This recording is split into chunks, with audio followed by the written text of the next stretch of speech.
imagine somebody having $32 million? $32 million. And this person has nothing, and you can sleep, you can still go to the movies and then these are the type of people that get humanitarian award. Millionaires. How can they be humanitarians?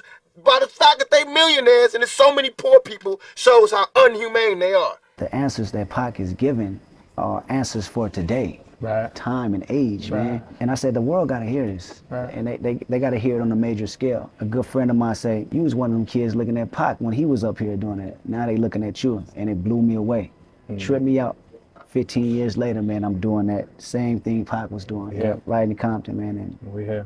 It's just a beautiful thing. Just rapping is not really that impressive anymore. It has to be more, that you have to be a multi-layered artist. My father was like, if you really want to shock the world, you'll sing and rap. And I was like, you're crazy. This is like the worst idea possible.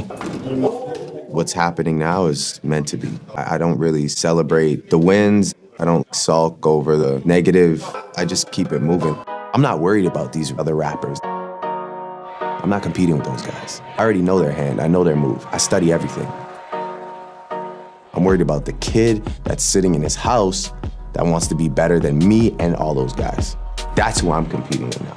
It's special, you know what I mean? Like, before, it all felt like a part of the journey that I just had to get through to get somewhere else. This is the first tour and the first time in my life where I'm like, nah, yo, this is amazing. Like, I'm just in the moment, enjoying where I'm at, but not much thought to where I want to be next year or 5 years, you know what I mean? Like, I'm blessed. This is crazy. It's February 2015. Kendrick Lamar is diligently working on his most complex and risky project yet to Pimp a Butterfly. And after a trip to South Africa changed his perspective on the world, and working with a group of incredibly talented musicians and producers changed the sonic direction of his project, he is preparing to release his album to the world. This is also the year that J. Cole and Kendrick made the world feel like it was actually possible to get a collab album out of them. Speaking of J. Cole, Cole is riding high off of the success of his 2014 Forest Hills Drive project. He's promoting it, and he's going on his biggest tour yet. While his Born Sinner tour did struggle to sell out, especially in certain dates across Europe, Cole is now selling out arenas filled with up to 20,000 people. He even rapped about it saying, "Cole World, you should stay off this, D. I sold out the Garden, I should play for the Knicks. Took a couple minutes and I sold out Staples.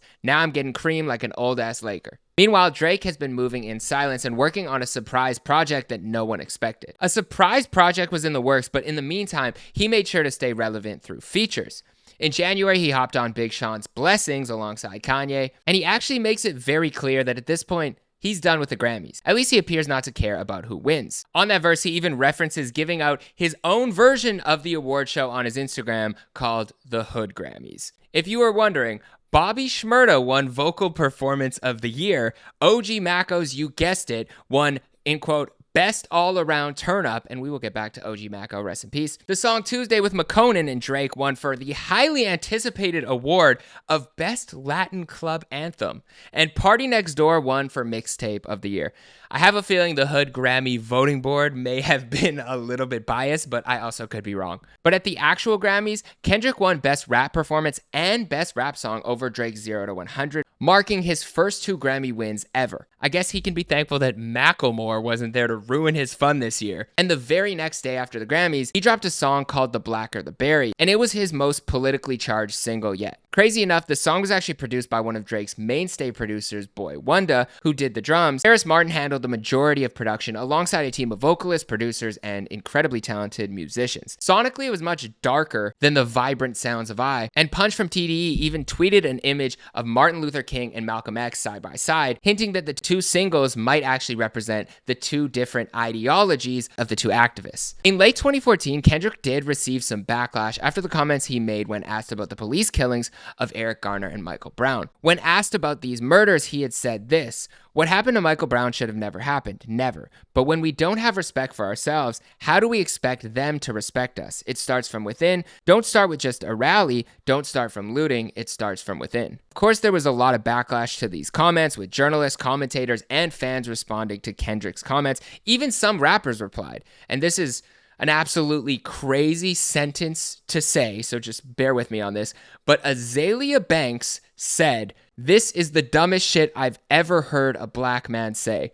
Not sure if that means anything at all, coming from Azalea Banks, who has said some wild things herself. But back to the story. Kid Cudi got involved and criticized Kendrick. This was a real moment. But like all great artists, Kendrick responded within the music. The Blacker the Berry was in large part a response to some of that criticism and explained Kendrick's thought process in much more detail. Specifically, the lines that stood out were in the third verse and these last few bars in particular, where Kendrick was rapping, "It's funny how Zulu and Xhosa might go to war, two tribal armies that want to build and destroy, remind me of these Compton Crip gangs that live next door, beefing with Pirus, only death settled the score," which shows again how influential that trip to South Africa was within Kendrick's music. So don't matter how much I say I like to preach with the Panthers, or tell Georgia State Marcus Garvey got all the answers, or try to celebrate February like it's my B-Day, or eat watermelon, chicken, and Kool-Aid on weekdays, or jump high enough to get Michael Jordan endorsements, or watch BT because urban support is important. So why did I weep when Trayvon Martin was in the street, when gang banging make me kill someone blacker than me? Hypocrite.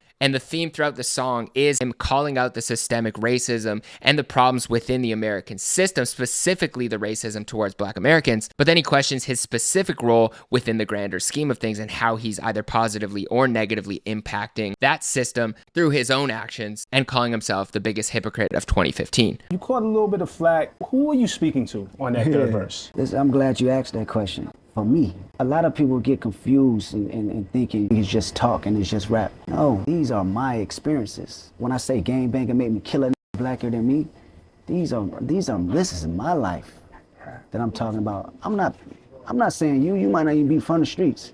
Not every black person is in the gang. Not in the or has that gang. experience. And he reminds fans that he is only speaking from his own personal perspective when it comes to his music.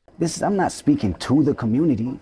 I'm not speaking of the community. I am the community. My homeboys, those are my real homeboys on my album cover. They still over there. No matter how much I want to bring them back and take them to other places, they still embody that. You know, that's them. So when I say these lines, it's for myself. This is therapeutic for myself because I still feel that urge and I still feel that anger and that hatred for this man next door, because I got to get a call knowing that somebody around the corner done did this to my partner. I still feel that. I still feel that hatred. I still feel that ill will to want it to do something. Do you have that in you? Do you feel like you have that in you? All the time. Wow. I've only been in this industry for 3-4 years. I can't forget 20 years of me being in the city of Compton. So when I say these things, it's therapeutic for me. It's making me remind I need to respect this man because he's a black man, not because of the color that he wearing. That's what I mean. I say this all the time, for people who take that out of context or take anything I say out of context, and I'm not even blaming the magazines, I'm blaming the people listening to it or reading it. Know who I am first, understand where I come from before you make any remarks, because I've been through a lot and I've seen a lot, and I've did a lot to tear down my own community. Wow. So for you to not recognize that and see 100% flip, please learn it. Terrace Martin said, "That line speaks personally to me. When you grow up in LA, you can be pro-black, pro-self-love, and say, I'm on this march and love thy brother and no black on black, but you go to the gas station, somebody rolls up next to you and you sense danger." He continued by saying, "The more we trip over the hoods and kill each other, it puts another dark thing under your belt." That spoke to me because I've been in those situations where I'm talking this love shit, this jazz shit, but another dude doesn't want to hear that, and there's an issue. Sometimes talking about love doesn't work all the time. Kendrick said, "If you speak on this kind of subject matter, you're labeled as a conscious rapper. I don't even know if that word conscious can only exist in one field of music. Everybody is conscious. That's a gift from God to put it in my heart to continue to talk about this because that's how I'm feeling at the moment. The message is bigger than the artist. When Tupac was here and I saw him as a 9-year-old, I think that was the birth of what I'm doing today. From the moment that he passed, I knew the things he was saying would eventually be carried on through someone else, but I was too young to know that I would be the one doing it." Speaking of Tupac, one of the big themes throughout To Pimp a Butterfly was Tupac's message and his spirit living on through Kendrick. In fact, the project was initially supposed to be called To Pimp a Caterpillar, TPAC. aka Tupac. And throughout the project, you hear what becomes a poem that leads into an unreleased interview with Pac that Kendrick was gifted. This became the centerpiece of the album, and the sentiments that Pac shared about America and classism really would still hit home had he said it today, especially with how the powerful continue to get richer and don't seem to care about the people who really are in need right now. As the class gap is wider than ever in America, every Pac interview is aging gracefully. Everywhere, big business, you want to be successful, you want to be like Trump, gimme, push, step, crush. Because we have been here, we have been a good friend. If you want to make it a relationship type thing, we have been there, and now we deserve our payback. It's like you got a friend that you don't never look out for. You know, you dressed up in jewels. Now America's got jewels, and they paid and everything, and they lending money to everybody except us. And it's like, you know, everybody need a little help on their way to being, you know, self-reliant. I mean, if this is truly a melting pot in the country where we care about it, and Lady Liberty got a hand like this, she really loves us, then we really need to be like that. And it needs to be the black kids. If there's a white person who got money, then he need to help them. He need to help black kids, Mexican kids, Korean kids, whatever. But it need to be real. And it need to be before we all die, and then you say, oh, I made a mistake. We should have gave them some money. We really should have helped these folks. It's going to be too late. You know what I'm saying? And then that's when you got to pay your own karma. And that's when God make you punish. Too much money here. I mean, nobody should be hitting lotto for $36 million and we got people starving in the streets. That is not idealistic. That's just real. That is just stupid. There's no way Michael Jackson should have, or whoever Jackson, should have $1,000,000 billion and then there's people starving. There's no way. There's no way that these people should own planes and their people don't have houses, apartments, shacks, drawers, pants. If they earned it, then I think that that's good, and I think that they deserve it. But even if you earned it, you still owe. Because look at me, I don't have that mega money, but I feel guilty walking by somebody. I got to give them some mail. And if I know I got $3,000 in my pocket, I feel like it's wrong to give that person a quarter or $1. It's wrong. Only you know what you got in your pocket. And that's wrong. No matter what they do, if they take it and drink it, they take it and drink it. But, I mean, you got. You understand? And we all know how hard it is, and it's not about if you good or you bad. So since it's not about if you good or you bad, we know that because he don't got don't mean he was bad. Or don't mean he's a criminal, or don't mean he's crazy, or a drug addict, or none of that. It just means he don't got. And Kendrick clearly wanted to carry that torch from his hero. And I tell you just how much $1 cost. The price of having a spot in heaven, embrace your loss. I am God. DMC from the legendary group Run DMC even said that he thinks the radio was scared to play Kendrick at that time because of the issues he was speaking about. And whereas I was clearly radio friendly, Blacker the Berry chose content and the issues over any sort of intent to be playlisted or put on mainstream display. But back to Kendrick in a couple minutes closer to album time. What's going on, guys? My name is Jeremy Hecht, and welcome back to Passing of the Crown, a 16-part YouTube series and the most in-depth breakdown about the come up of the big three that you can find anywhere on YouTube. We are doing this year by year, and if you missed the previous years, please go check out those videos. I will put the playlist right here, or it'll be linked in the description or the pinned comment. You can go watch 2009, 10, 11, 12, 13, 14, and now we are at 2015.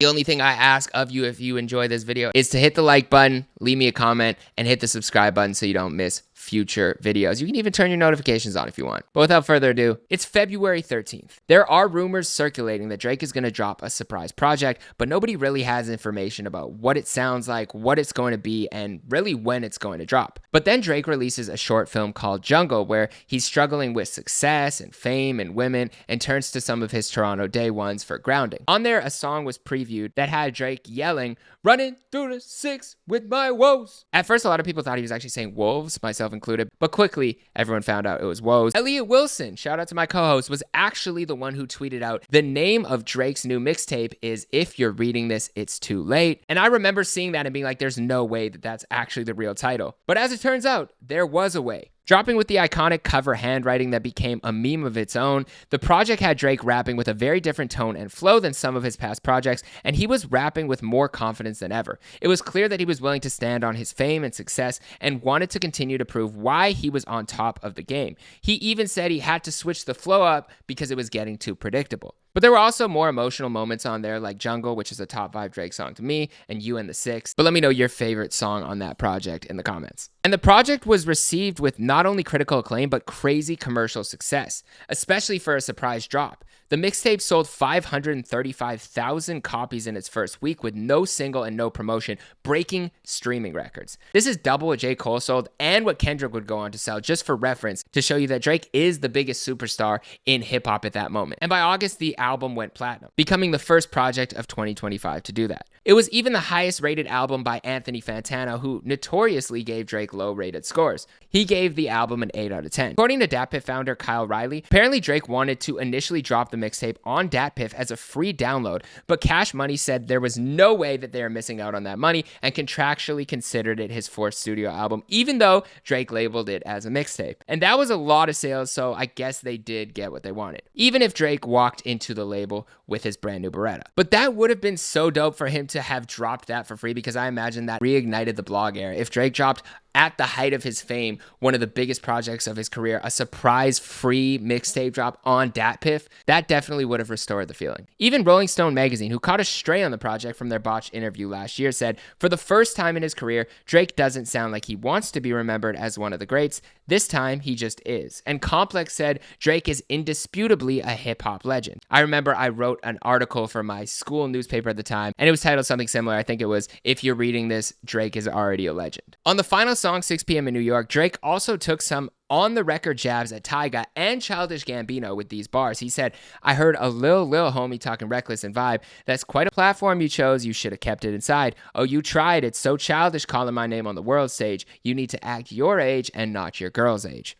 First, let's get to Childish Gambino. Then we'll go to Tyga. So Childish Gambino was freestyling in Sydney, a world stage, and he called out Drake by name, and it was like an off-the-top freestyle, but he said, These niggas don't know me, all I do is flow, all I do is stay. This niggas make mistake, this nigga think he Drake, nah, I ain't Drake. I sing better, I do better, my shit's wetter. My girl tuning up, I gotta get in my tune. Why these niggas talking about it, I be kicking your crew. He's better at singing and rapping than Drake. Of course, there's the Jhené Aiko of it all, and I know Childish Gambino had, hints of a romance or something going on there. And then Drake was bringing Jhené on stage and flirting with her a lot publicly, so you never know what happened in any of that love or non-love triangle. But it's clear that Drake didn't take too lightly to the shots, and he fired back here. And Tyga, if you remember in our last episode, he made those comments in Vibe magazine and basically said he doesn't get along with Drake and he doesn't like him and he thinks he's fake. And again, Drake calling him the lil homie, which is also a song that Tyga had. But keep in mind the term lil homie, because he calls Tyga the lil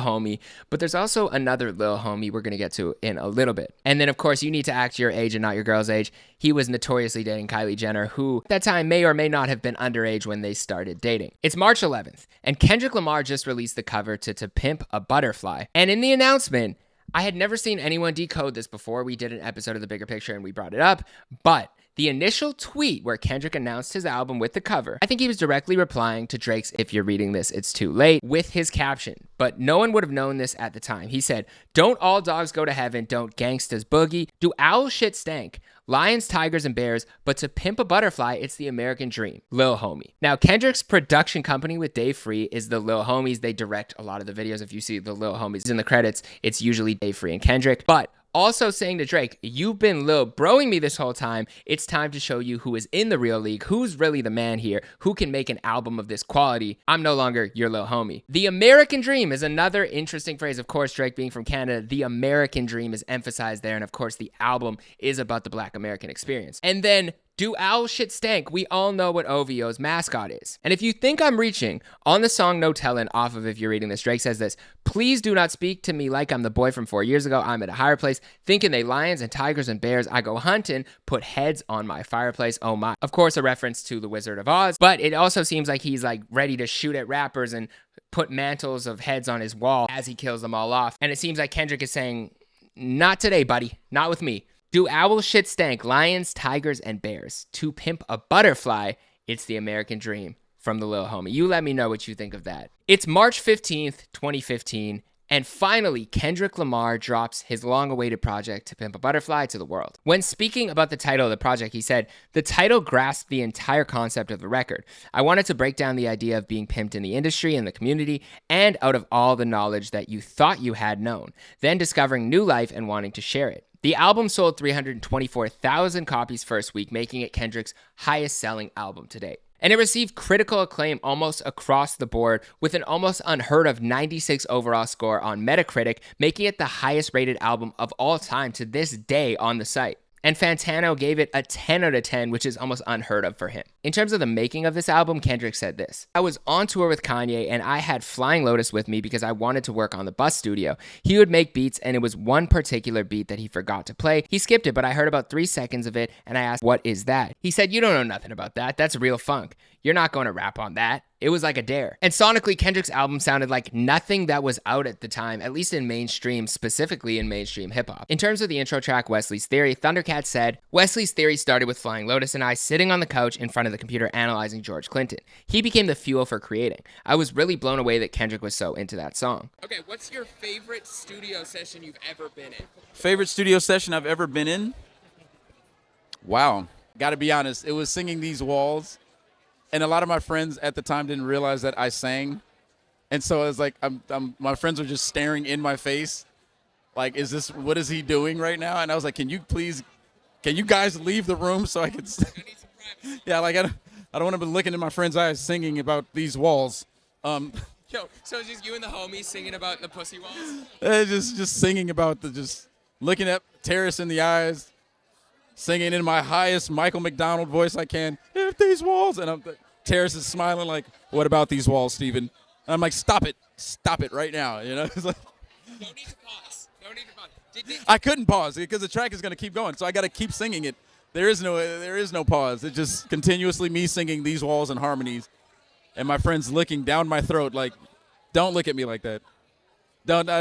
I'm a grown man. I pay taxes. I've been to jail. Don't do that. Don't do that. And it's a classic now, so, I mean, it all worked out. And Soundwave said that song is the album cover. Of course, the cover includes Kendrick bringing Compton to the White House. And on the intro, you hear Dr. Dre telling Kendrick that the easy part is making money, the hard part is keeping it. And I spoke to Royce the 5'9" about this. Apparently, Dr. Dre actually does say that. He said the same thing to Royce and Eminem when they first made it to Dr. Dre's house. So, living his raps. That was my first time being in the mansion. He's showing us different room. You think that's the whole house, and then it's like, all right, now come down here, and then we go down another long hallway. Now we're on a whole nother side. And the whole time, I just remember him going, now remember, money is easy to make, but it's hard to keep. Show you this room. Got this room over here. We got this, but don't forget, money is easy to make, but it's hard to keep. Now, if you look to your left, you'll see. So the line from To Pimp a Butterfly that Kendrick used, he would literally say that to people he would bring into his house. Remember the first time you came out to the house? But remember, anybody can get it. Hard part is keeping it, mother. Initially, Prince was supposed to be on the hook of Complexion, and Prince and Kendrick met up for the first time in 2014 and spent some actual time together. And anyone who knows Kendrick knows that two of his biggest inspirations are the fellow Geminis, Tupac and Prince. Shout out to my Geminis in the comments below. Greatest creatives in the world, no question about it, no doubt, 100%, locked in. The two even performed and freestyled on stage together. This is the love, this is God, this is yours, this is ours. Take this mic. I can't sing it.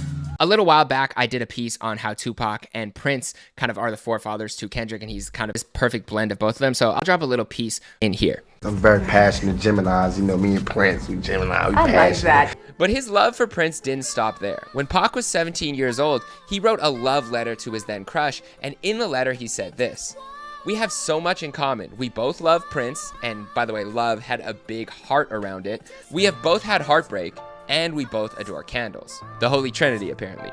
But once Pac started making his own music, Prince's influence can actually be seen in the samples. Pac sampled Prince's Do Me Baby for his absolutely classic To Live and Die in LA.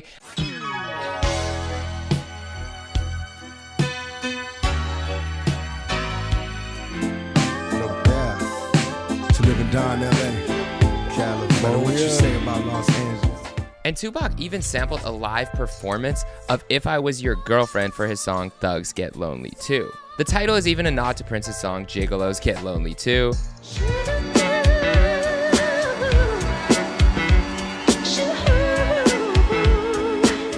It ain't easy being Meek. Life as a celebrity is less than heavily. I got these fakes and these backstabbers chasing me around, and it's always drama.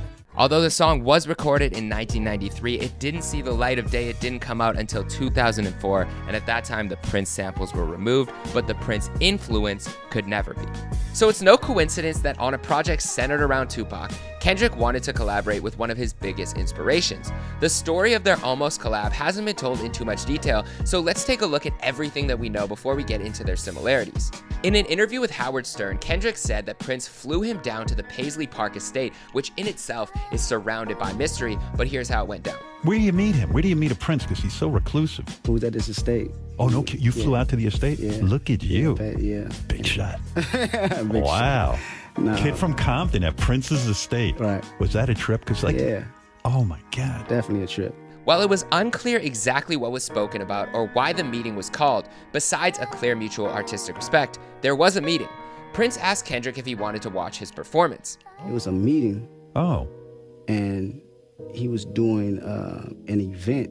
I mean, his estate is crazy. Concert down there in the backyard and shit. Yeah. So he was doing an event and he said, "You want to watch me on the event?" "Yeah, I want to watch." So I'm Sure, watching. why not? He said, "Okay." Yeah. I'm out there watching. He said, "Come on stage," in mid-performance. So I'm up there freestyling and it just turned into something else. And the performance is the only time the two were on stage together, but it was legendary. The craziest part about watching that is it feels like he actually was freestyling most of it and still managed to have a message of God and love and unity, which aligned perfectly with what Prince was singing about. So before all of that magic, Kendrick played Prince the song Complexion. I played him a record on the air called Complexion. Right. And it's just one of my favorite moments. And he liked the record. It's one of them things where it was so much going on in the moment, man. It was, I did a show that day with him on stage. I didn't even know I was coming out on stage. Right. The studio was next door where I just played him the song. We running back and forth. And then after the whole freestyle session on stage. So I'm up there freestyling and it just turned to something else. And it was great. I totally forgot about the song after that. But even if the two never had an official collab, Prince's message lived on within Kendrick's music. Just listen to what he said on Future's Mask Off remix. She said she broke down when Prince died. Bitch, my hair down, Prince lived through me. And on this song from way back in the day, 20 years ago, when he was still K-Dot, Kendrick said this.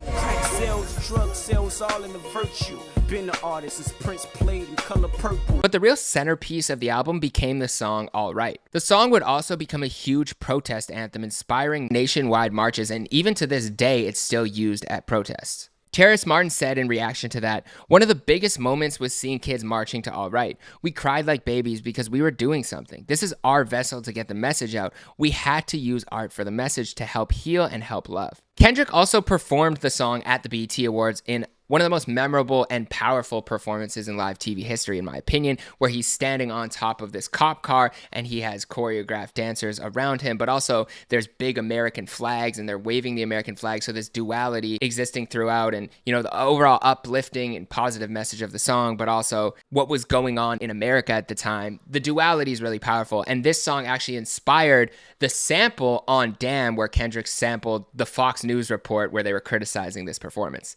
Did you catch that? Lamar stated his views on police brutality with that line in the song, quote, "And we hate the popo, want to kill us in the street, faux show." KG. Ah, please. I don't like it. I mean, you know I don't like it. That's why you came to me.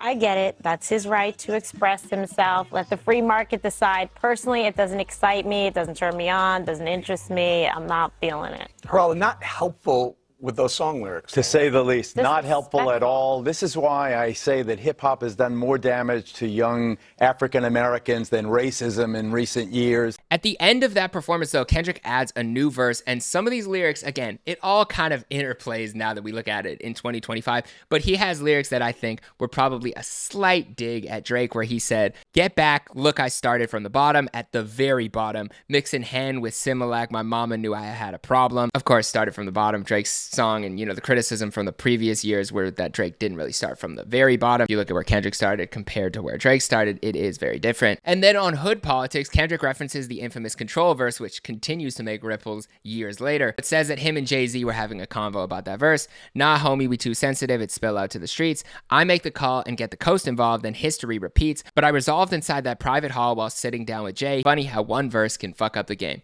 That it did. He also said critics want to mention that they miss when hip-hop was rapping. "Motherfucker, if you did, then Killer Mike would be platinum." I actually asked Killer Mike about this bar, and here's what he said. You recently tweeted the Kendrick lyric from his 2015 album, where he said if hip-hop was still alive, Killer Mike would be platinum. Yeah, when did you first hear that? What was your initial reaction? Man, my homies hit me about it, and it's been amazing, and he was right. And if ever called to the studio, I'll show up gladly and just say thank you for the favor by giving him the illest verse I got in me. There you go, Kendrick. There's one of the greatest verses of all time waiting for you. Absolutely. I would love to see a collab between the two, honestly. Let me know if you'd want that in the comments. There were also a couple songs that in retrospect could have had slight double meaning, and taking some shots at Drake in a very subliminal way. Like You Ain't Gotta Lie, expressing similar sentiments to what was expressed during the battle in 2024, where he said, and the world don't respect you and the culture don't accept you, but you think it's all love, and the girls gonna neglect you once your parody is done. Reputation can't protect you if you never had one. Jealousy complex, emotional complex, self-pity complex, under oath complex, the loudest one in the room, that's a complex. Let me put it back in proper context. And then basically saying, you don't have to lie or change who you are to hang out, to kick it with us. Now, this might have been a general sub at the field, but it does fit the narrative between Drake and Kendrick. And shortly after that, there's a music video that dropped for one of the main songs on the album called King Kunta. And of course, there's a bar that stands out from King Kunta that now appears to kind of set everything off fully before it really got there publicly. But on that song, Kendrick, of course, says, a rapper with a ghostwriter,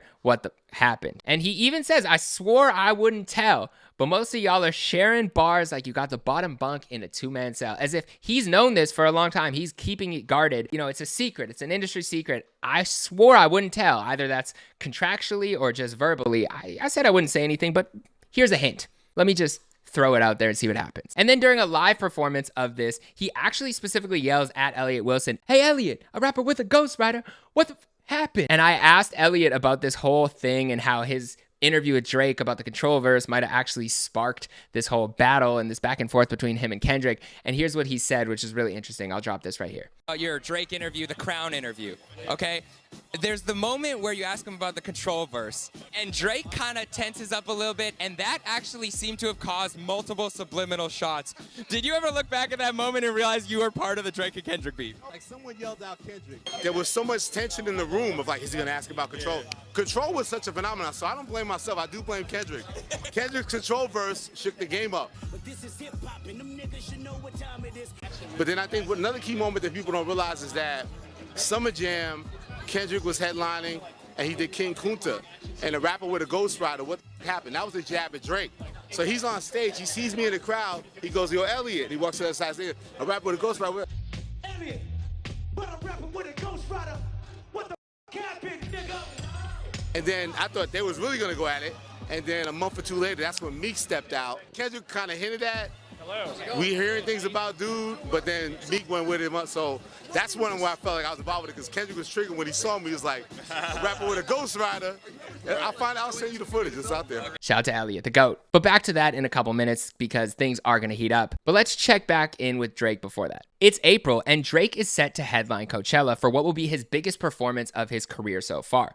Expectations were high, and he was at the height of his fame. The performance didn't live up to public perception, although we did get moments like this with Madonna. And in a story written for Complex, Ernest Baker, who spent Coachella weekend with Drake documenting this, wrote, the tide is slowly turning against Drake. Every icon gets to this point. The top becomes more of a battle than a party, and for Drake to remain firmly supplanted in this coveted position, he will have to fight for it. If he survives, that's what will make him a legend. It's funny because he probably had no idea what was about to ensue for Drake, and he would have to actually fight for his legacy on record. But before we get to Meek Mill, we have to go to the game first, because in June 2015, Drake went to Compton to shoot a music video for a song called 100, where he is very clearly taking subliminal shots at Kendrick Lamar. Now, we'll get to the lyrics, of course, but it was recently revealed through some behind-the-scenes footage that the video was actually shot on June 16th, 2015, aka 6/16 in LA.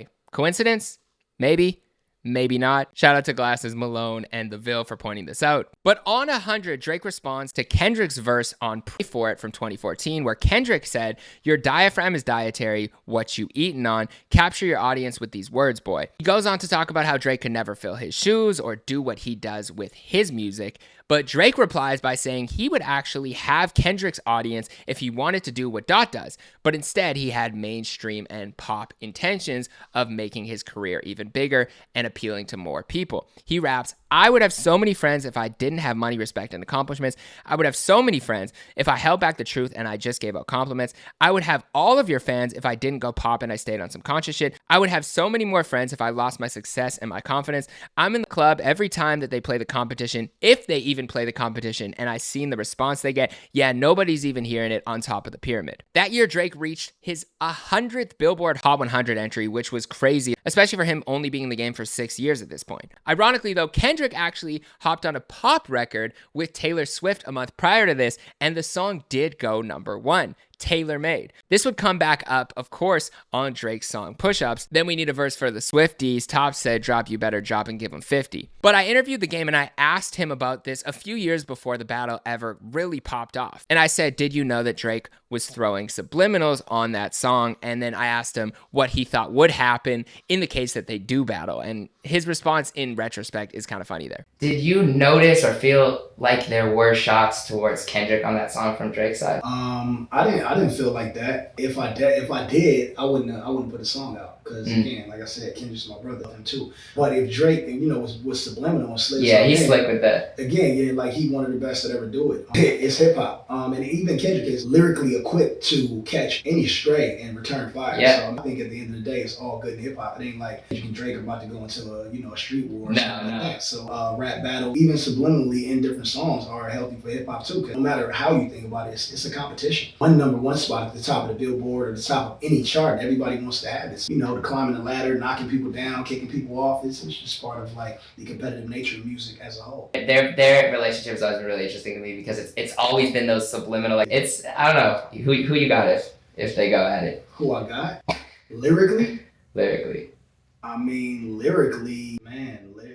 I don't know, man. Kendrick is too incredible. And Drake is so dope too, man. I would just like to just be a fan of the moment. You know what I'm saying? And just sit back and watch two of the, greatest artists of all time, like have a go. Let me know if you believe him about not knowing about the shots though. Also, I apologize for the audio there. It was a little shaky, but listen, the interview still came out. It was still a cool clip. Game says on that song that if you're dissing Drizzy, don't come to my city. Well, I don't know who's gonna tell him, but the guy dissing Drake was actually He lives in your city. He's from there and he stays there. Guess they too busy with Tupac and Biggie though. You dudes don't feel me though. That was on Suge's watch. I'll take Suge's watch. You dissing Drizzy, that's cool, but don't come to my city though. Not even to H-Town. Also, Game references getting a call basically to set up Drake, and then he also references a fight that Diddy and Drake got into. This is late 2014, so I didn't mention it in the last video, but Drake and Diddy allegedly got into a fight over the 0 to 100 beat. Apparently the song was supposed to be Diddy's, and there was a studio session with Drake and Diddy, but Drake ended up taking it for himself.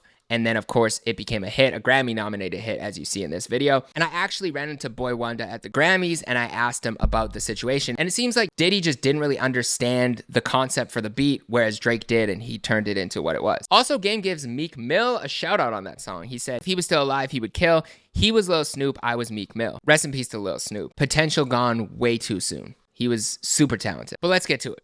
It's July 21st, 2015. Meek Mill tweets, stop comparing me to Drake. He don't write his own raps.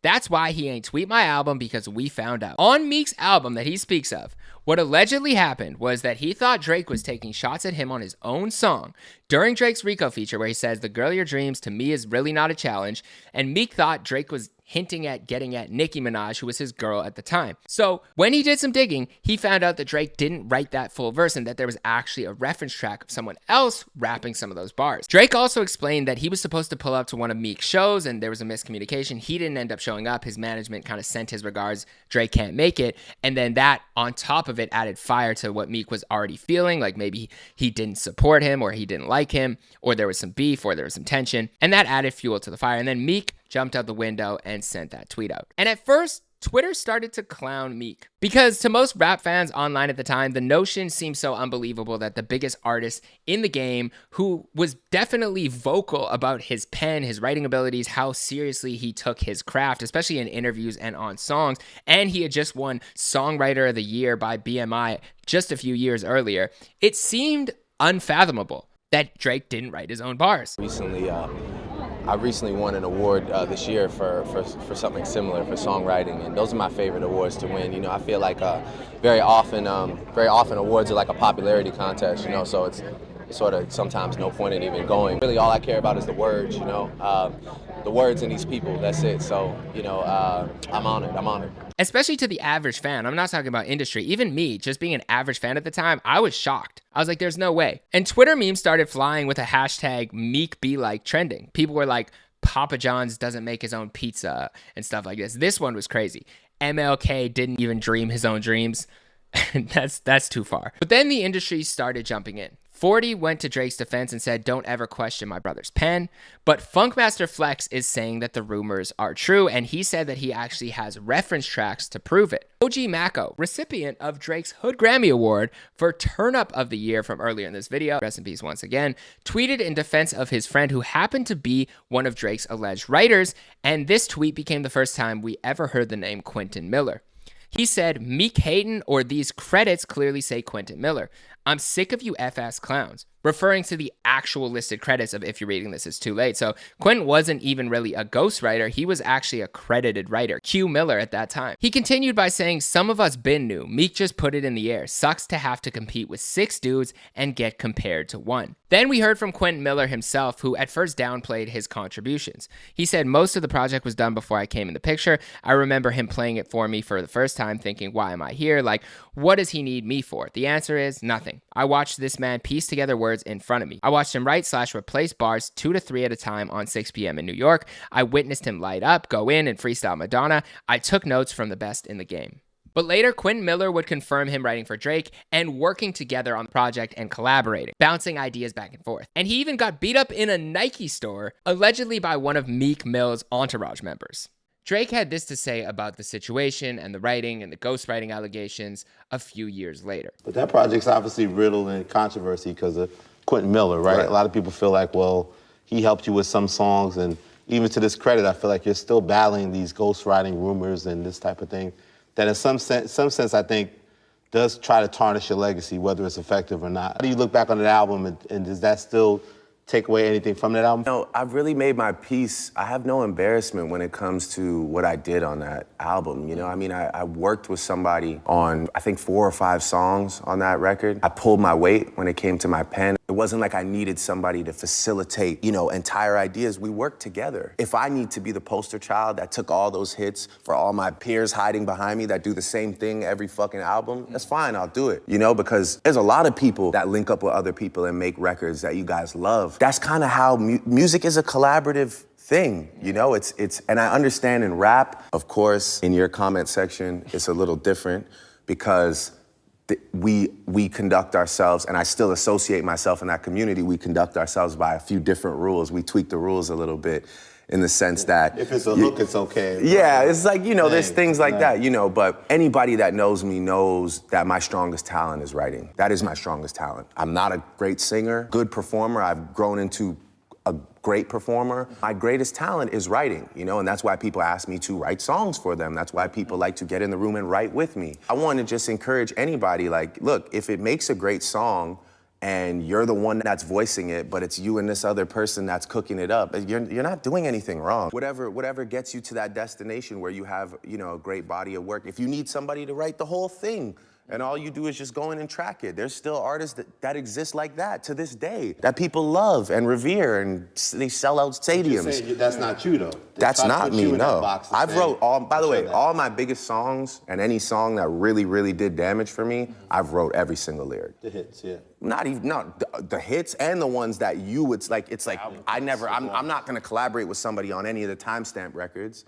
I'm not collaborating with anybody on, you know, Marvin's Room or, you know, like the R&B records that are, you know, other than me and Party. Like, I love working with But Party. I think when you say the timestamp records, that is like the MC, like the bars, right? Yeah. Those are like, so I think the idea was like try to discredit you as an MC, that all of that doesn't come from your pen. Of course. You're saying that comes from your pen. But again, curated by the people who are ready to see the downfall of Drake, so. But back to 2015. Drake is in the booth plotting. He wanted to see if Meek actually had a strategy, if there were songs waiting for him, if he was gonna drop a diss track maybe, and this was just kind of the setup. And so he stayed silent online during that time and announced his OVO Sound radio show on Apple that would premiere with his first response to Meek Mill. He premiered the song Charged Up, which was a light diss jab at Meek, kind of feeling out if there was something that Meek had after that, or if this was just Meek making an emotional decision. The laid-back demeanor of the song let the world know that he was prepared and ready for battle and wanted to keep things on record rather than online.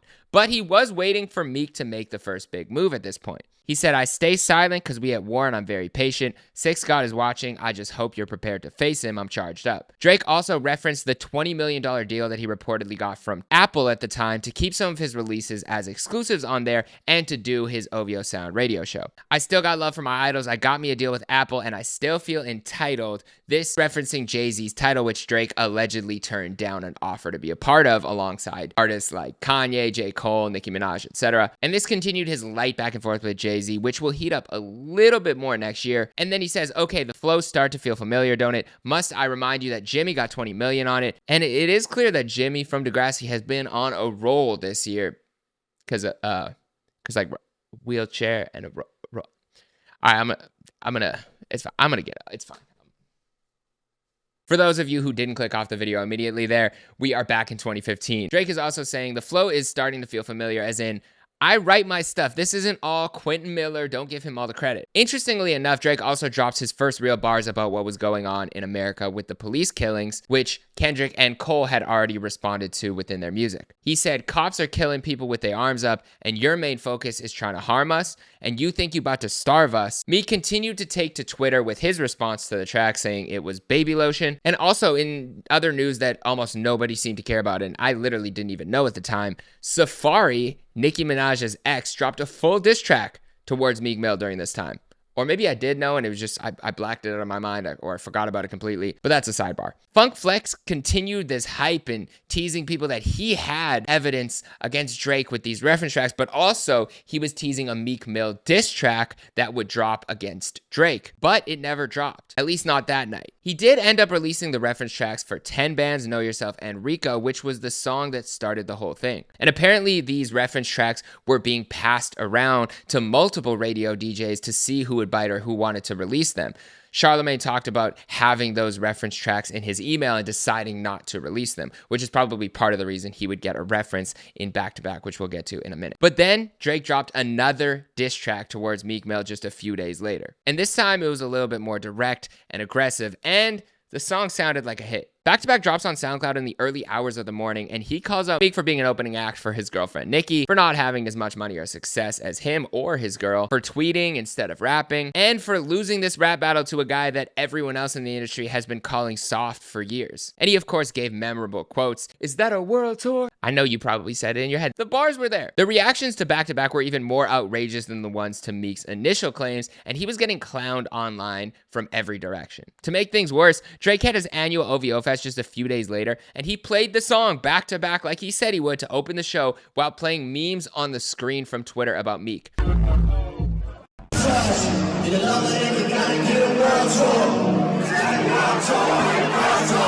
Not only that, but he had Will Smith and Kanye backstage laughing at the memes together. This one had to hurt if you were Meek at this time.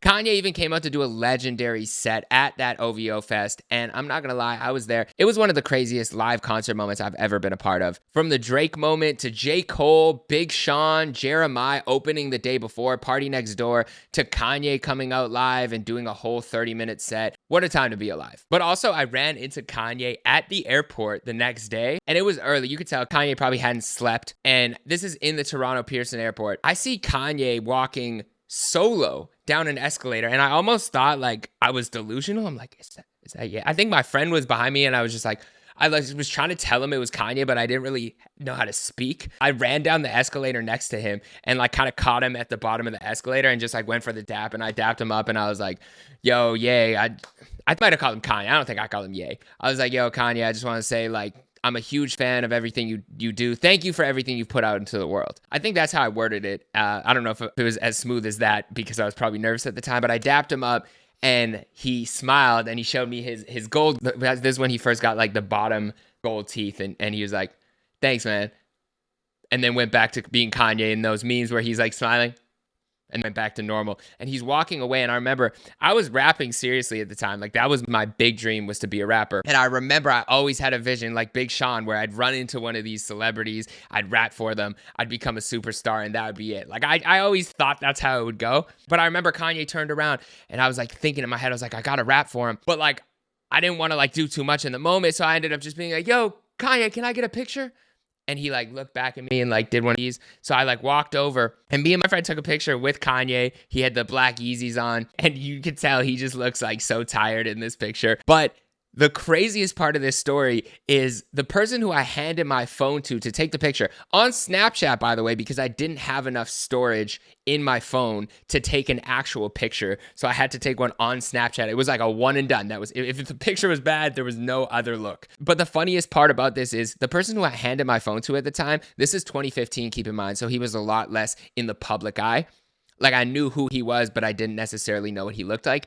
I handed my phone to Virgil Abloh to take a picture of me, my friend, and Kanye, rather than trying to take a selfie with Kanye and Virgil. So technically, my picture with Kanye West was made by Virgil. Rest in peace to one of the greatest creatives of all time, Virgil Abloh. But I remember right after this, I was sitting down at the airport, and I remember being so disappointed with myself. Like, damn, you met Kanye and you did not rap for him. Like, this was your shot. You don't just run into Kanye for no reason. And you don't run into Kanye twice like that. So I remember being like, damn, did I just blow it? And I remember making a promise to myself, the next time that I met Kanye West would be on a peer-to-peer level, or I'd be working with him. And I have not met Kanye West since. I've had a couple opportunities where like we've like maybe been in the same vicinity but never seen each other. But I always said the next time that I met Kanye would be either an interview or something work related. So we'll see if I ever meet Ye in the future. Maybe it'll be like that. I even made a song called I Met Kanye West. I'll drop like a little snippet in here. Yeah, he said the best, I'm a star, how could I not shine? Only thing to ever slow down my drive is a stop sign. No stress, cause things happen for a reason. That's why whenever you see me, I'm either laughing or cheesing. When you book an energy into the world, the universal. Give it right back to you, I call that reversal. If you need advice, believe the hype. But it's all good if you don't, I met Jesus Christ. And this was the second verse. I met Kanye West. I met Kanye West and I didn't rap for him. Damn, that would have been a platform. Would have been the time to go get on all the rap forms. Go and get your cameras out, but then I turned my back on him. When I shook his hand and I told him he's a man, and I thanked him for it all. I don't think he understands, he's an idol in my eyes. God of the game, Yeezy boots on, Jesus peace chain. I was in awe at the fame, while a part of me saying you should rap, other parts saying just call it a day. Cause this moment is perfect, you don't really wanna ruin it. Everything in perfect harmony, no need to auto-tune it. Got the picture, got the handshake, what more could you ask for? Plus you'll meet him in the future, no need to fast forward. But you could have done like at least a couple bars for him before he goes back to his cars that are all for him. What if he laughed at you, told you that your verse weak, told you that your bars whack, you wouldn't sell first week. But I see things mentally, and I know what's meant to be. I'm just enjoying this journey, the one that's really meant for me. But that was my internal battle. Back to the real rap battle. Meek did end up releasing a response called Wanna Know, where he played one of those Drake reference tracks, and he asked who Quentin was running through the six with. He also insinuated that one of T.I.'s friends peed on Drake in one of the most bizarre accusations within a rap battle ever. And I think at the time, we just didn't really know how to comprehend that line. It was brought up again multiple times, but even in Kendrick's battle. And Drake has since denied it, but who knows what really happened. But either way, it seems like his response was too little too late and didn't require a reply from Drake because the internet had already crowned Drake the victor, and Meek was now a laughingstock of the hip-hop world at this point. But he did poke a hole in Drake's armor, and I think this was the first time we ever saw Drake as having any sort of weakness, especially at the height of his superstardom. But clearly, it didn't do enough, and Drake was about to go on another victory lap. And regardless of that, even some of his biggest haters were impressed with how he handled things. Charlemagne, who was a well-known vocal critic of Drake at that time, had applauded him for responding on record rather than going to Twitter or going online to respond to Meek. And he was even sent bottles from Drake, like Drake said in the song. He did live his raps. Yep, Charlemagne the God here. Prince of Piss People Off, ruler rubbing you the wrong way, architect of aggravation. Guy Drake's really living his raps, man. He said somebody was gonna make him buy bottles for Charlemagne. He bought 6 bottles of Dom Perignon with a card that says, "Let's be friends, Aubrey Graham." I love the fact that he came back at Meek's Twitter rant with a record, Charged Up. I didn't really like Charged Up too much. It was cool, but I just like the fact that he responded with bars. But the new record, back to back, Tough tune. Tough tune. And the guy's living his raps. I always say one of the most underrated and important things within any sort of battle or war is the woman that you have behind you in your ear during that battle. Drake had Serena Williams, and Serena was actually the one to tell Drake that he should go back to back and that he had to drop an inescapable hit. So Drake had Serena, one of the greatest winners in athletic history, as his co-war general. Meanwhile, Meek had Nicki Minaj as his co-war general, and Nicki is well known for taking her problems onto the internet. I'm not saying she advised Meek during this battle, but it's very clear that there were some similarities in how they would react versus how Drake reacted with Serena in his ear. But let me know what you think of that. Drake doubled down and did a victory lap by releasing another surprise mixtape, What a Time to Be Alive. And that same journalist from earlier in the year, Ernest Baker, who wrote the article about the Coachella set, he was actually the one who named the mixtape What a Time to Be Alive in a text exchange back and forth with Drake. The mixtape was made in a 6-day period with Drake and Future locked in alongside Metro Boomin and Southside, and it was littered with references to the Meek Mill battle. It felt like he was extra charged up from the W. But Drake didn't spare anyone with his bars on that project, taking shots at DJ Drama, who allegedly played a role in leaking his reference tracks by saying, if you come here trying to take something, there's a lot more where that came from, and it really ain't no thing. I got Summer P in this thing. I just dropped a jig in my Red Bull, and it really gave me wings. Yeah, up and away. Summer P is DJ Drama's ex-wife, who Drake allegedly was romantically linked to in some way. And on 30 for 30 Freestyle, he references the industry trying to take him down, saying, never thought I'd be talking from this perspective, but I'm not really sure what else you expected when the higher-ups have all come together as a collective with conspiracies to end my run and send me a message. 40, did you get the message? Because I just checked my phone and I didn't get it. I mean, I'll say hats off for a solid effort, but we didn't flinch for a second. We got our shit together. And the final song they made for that project would actually become the biggest hit from it, Jumpman. But what's crazy and something that a lot of people I think forget about is that alongside Charged Up, Drake also released 2 other songs. One was called Right Hand and the other one was a little song called Hotline Bling. Yes, it was initially just released as a SoundCloud Lucy, but of course it ended up catching steam and taking on a life of its own. But at first, it was actually titled Hotline Bling Cha-Cha Remix because the beat for the song was heavily inspired by Drum's song called Cha-Cha. But once the song started to gain some traction, the remix aspect was removed from the title and it was released officially onto streaming and marketed as a single. Drum tweeted saying, I feel like I got jacked for my record, but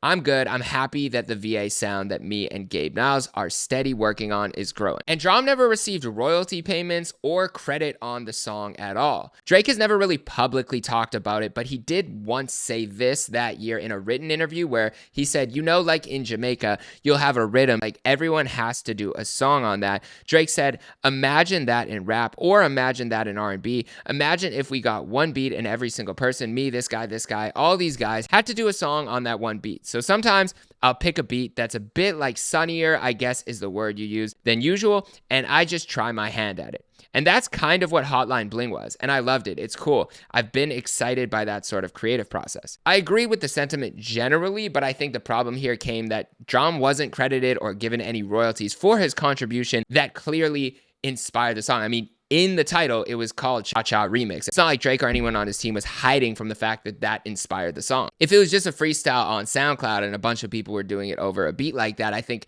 it would be fine and no one would care. And even Drum, I think, would be thankful for the boost and the look towards his music. But that's not how it went. Erykah Badu did a remix to the song and said, in a tweet replying to Drum, we loved Cha-Cha first. Very unique and raw. That's that underground magic force that sparks a seed to grow a tree. But either way, the song went on to become one of Drake's highest charting songs ever and became a craze in itself. The song took on a new life where the music video was released and became one of the most intentionally memeable things. I think Drake and his creative team actually did this on purpose where they wanted people to meme it. They knew people would be making fun of the way he was dancing and his outfits and the color scheme, and they knew that it would go viral online because they were trying to get this song to #1 at the time. Crazy enough, Drake didn't have a #1 song at this time, even with all of his Billboard entries. He was still really searching for that #1, and they were putting a lot of stock in Hotline Bling becoming that song. The music video even had a Serena Williams lookalike, and this aged crazy, but even Donald Trump, yes, Donald Trump did a remix parody of Hotline Bling on SNL. America is a wild place. Hotline Bling would become a diamond-selling song and a massive radio hit for Drake, marking the biggest mainstream hit of his career at this time, and he was inescapable by the end. But that song couldn't crack #1 because a surprise drop from one of the biggest singers in the world happened that same week that it was about to go #1, and a song from Adele called Hello beat him to the #1 spot, which is also a great song. And to be fair, that became one of the biggest songs of all time, so you're not really gonna beat Adele. But don't feel bad, Drake gets his #1 next year with One Dance. Most of J. Cole's year was spent promoting Forest Hills Drive, with music videos for GOMD and Wet Dreams, and he was on tour singing every song with a crowd singing every word back to him all year. But before the year end, he did drop an incredible feature on Jeremiah's Plains, which I think is one of J. Cole's best guest verses, but let me know what you think his best guest verse is of all time, or your top 3 or top 5 in the comments. The most active we saw Cole was actually alongside Kendrick Lamar during Black Friday, which was the closest we may ever get to getting a Kendrick and J. Cole collab project. The two went back and forth on each other's hit songs, and it was a crazy moment for hip hop. It's November 27th, 2015, otherwise known as Black Friday. Kendrick and J. Cole drop a joint song where the two rap over each other's beats and deliver some bars that make it seem like this is only the beginning of their collaborations. Kendrick raps on Cole's Tale of Two Cities, and Cole raps over Kendrick's All Right. And I love Cole. I've made that very clear, but in this instance, Kendrick smoked him. When it comes to those two songs, Kendrick's was insane. Kendrick in his victory lap bag after dropping an album, or pre-album, like when he's excited, like on the Hearts, those are some of my favorite bars from Kendrick. The Jig Is Up after Good Kid Mad City, which was produced by Cole, ironically, it just feels like he's got extra bravado. It's an extra level of standing in his power and knowing who he is and knowing where he's at in the game. I love that Kendrick. On the verse, he talks about Kanye running for president before that became a real thing and became less funny. And he even calls out Trump with the lyrics, "I'm the son of the pioneer that got you near the sun. Play with him, bitch, you better off voting for Donald Trump. I'm yelling Mr. Kanye West for president. He probably let me get some head inside the residence. I'm in the White House going all out, bumping College Dropout. God bless Americans." He also talks about the success of To Pimp a Butterfly, saying, "Nothing more influential than rap music. Nothing more influential than rap music. I merged jazz fusion with the trap music. I mixed black soul with some rock and roll. They never box me in. I'm David Blaining all you hoes." He also references this Billboard top rappers of all time list that dropped this year, where he says, "Oh Lord, gotta be the Yams. Billboard list need Tupac, damn, but #9 makes sure he lives on, yeah." The list had left Tupac out of the top 10 rappers of all time, but it did have Kendrick at the #9 spot. So Kendrick is saying, you know, I got you, Pac. You're living on through me, even if Billboard doesn't know what they're talking about on this list. And this spot is for us. On J. Cole's verse, he starts by hinting at the meditation that he's been using to help him clear his mind, that he would reveal a lot more about on KOD and that press rollout. He also talks about manifesting his dreams. "No promethazine, I'm a king, no leaning. I got a better way to fight these demons after you know about my pain. Blow." That feels like a line straight off of KOD, honestly. He also has a couple bars that at the time, I'm not gonna lie, I reach a lot, but at this time, even without my knowledge of the relationships that they had, in 2015, I remember hearing this and being like, is he shooting at Drake a little bit? Are these bars directed towards the Sixth God? Especially with that nickname being so prevalent that year and the song coming out a little bit before that, and then the whole ghostwriting situation and him rapping next to Kendrick when we did know that they had a subliminal war going on. But let me know in the comments what you think about these bars. He said, "If I quote it, I wrote it. 6 headshots, I'll erode it. Pop another clip and I'm reloaded. Ain't no way around it, I'm the coldest. If I quote it, I wrote it." And then he said 6 headshots. He could have picked any number. He could have done 3 headshots. That's enough. You hit someone in the head 3 times, they're probably gone.